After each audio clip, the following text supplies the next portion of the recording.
फतेहपुर में आयोजित काव्य सम्मेलन में नवाकुर कवियों का सम्मान, साहित्य प्रेमियों का संगम। दिशेरा टाइम्स के लिए वसीम शाह राजू की रिपोर्ट। फतेहपुर जिले के मलवा स्थित बरौरा के doctor Bhimrao Ambedkar inter college में पार्वती विश्वनाथ साहित्य संगठन द्वारा 51वां नवाकुरों का भव्य काव्य सम्मेलन और सम्मान समारोह आयोजित किया गया। इस आयोजन का उद्देश्य साहित्य और हिंदी भाषा के प्रति युवाओं को प्रेरित करना था। कार्यक्रम का आयोजन कवित्री काव्या पटेल शालिनी द्वारा किया गया, जबकि संगठन के अध्यक्ष कवि और लेखक कुमार सर्वेश हैं। इस कार्यक्रम में देश भर के नवाकुर कवियों और कलाकारों ने भाग लिया। सम्मेलन में मुख्य अतिथि के तौर पर जहानाबाद के विधायक राजेंद्र पटेल, वरिष्ठ पत्रकार रवि कश्यप और अभिषेक श्रीवास्तव उपस्थित रहे। आयोजिका काव्या पटेल ने मुख्य अतिथियों को प्रशस्ति पत्र और पहचान चिन्ह देकर सम्मानित किया। कार्यक्रम में जौनपुर, बांदा, रायबरेली, प्रयागराज और श्रावस्ती समेत कई जनपदों के कवि, शायर और कलाकारों ने अपनी अद्भुत प्रस्तुति से दर्शकों का दिल जीता। युवाओं की रचनात्मकता और प्रतिभा को प्रोत्साहन देने के उद्देश्य से आयोजित इस कार्यक्रम का पहला सीजन टैलेंट हंट सीजन 1 भी सफल रहा। कवित्री काव्या पटेल ने कार्यक्रम के दौरान कहा कि हमारा उद्देश्य है कि युवा पीढ़ी हिंदी साहित्य और भाषा के महत्व को समझे। साहित्य में रुचि बढ़ाकर हम अपने सांस्कृतिक मूल्यों को बनाए रख सकते हैं।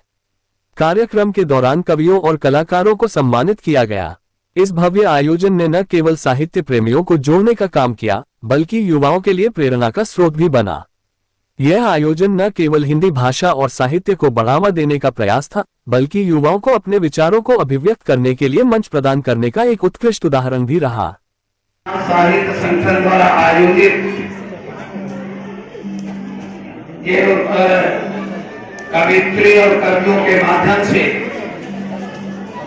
कवि और लेखकों के द्वारा हम सबको उत्फुल्ल करने वाले कवियों को मैं हृदय से स्वागत अभिनंदन करता हूँ। हमारे भी अवनीश वर्मा जी हैं, जो विनती में इनकी सेवाएं बड़े कुशलता से रही हैं।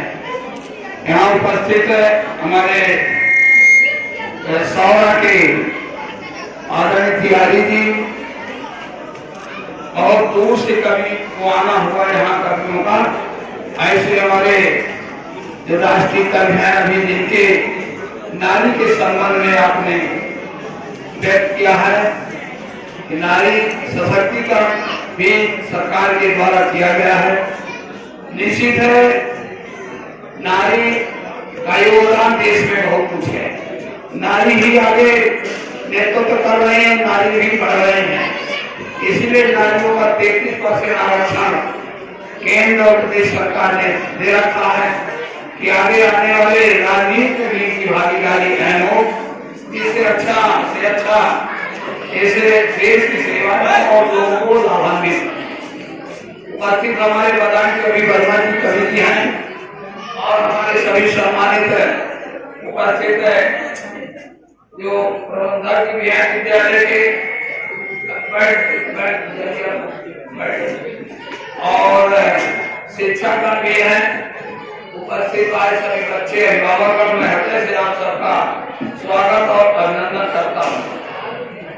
मुझे भी जानकारी दी गई कि यहाँ पर साहित्य कलाकार आ रहे हैं, तो आपको भी आना आवश्यक है। तो भी मैं भी अपना समय निकाल के आपके बीच उपस्थित हुआ। अवश्य देश के लिए या देश की आजादी के लिए कवियों का भी बहुत योगदान रहा है। हमारे जो जिनकी के स्वयं है, जो राष्ट्र पंडित जवाहरलाल द्विवेदी जी रहे, आजादी के समय ऐसे गीतों को उन्होंने लिखा जो सबको जो है देश के प्रति समर्पित होना और देश के लिए लड़ाई लड़ने के लिए उनको बड़े गीतों के माध्यम से एक ताकत मिली और इस देश को आजादी कराने में सफलता मिली। तो राष्ट्रपति जवाहरलाल द्विवेदी जी की प्रतिमा आपने गिनती में रखी है, हमने लगाया था अपने पिछले कार्यकाल में। माननीय अटल बिहारी वाजपेयी जी का भी हमने 25 दिसंबर को 100वां जन्मदिन मनाया था। उनका भी कवि से लेकर के राजनीतिक स्तर में ऊंचे सिंहासन प्रधानमंत्री पद के रूप में बैठे। तो मैं उन्हीं के कविता कहना चाहता हूँ कि जीवन में कैसे कैसे मोड़ आते हैं, किस तरह आगे आगे बढ़ता है।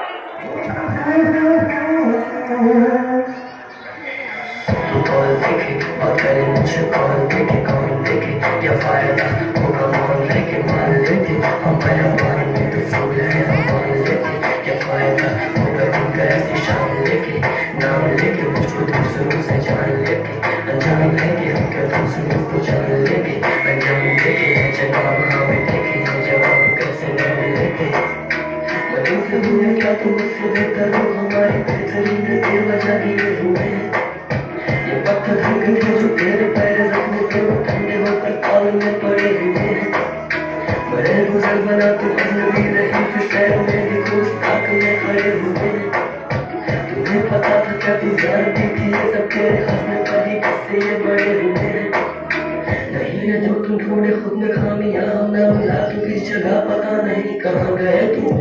उठी जो खुशबू इन हवाओं में, उन फूलों से भी सुंदर, उनमें उड़ती तितलियां तू, उनमें उड़ती तितलियां तू, उनमें उड़ती तितलियां तू।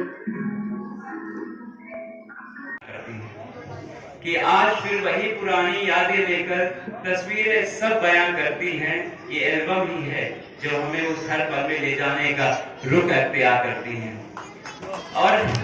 और हंसी मजाक न जाने कितनी बातें, और हंसी मजाक न जाने कितनी बातें, और कभी देखकर वो तस्वीरें आंखों से नमी बयां करती है। वरना आजकल सिर्फ तस्वीरें सेल्फी और मोबाइल में कैद हैं।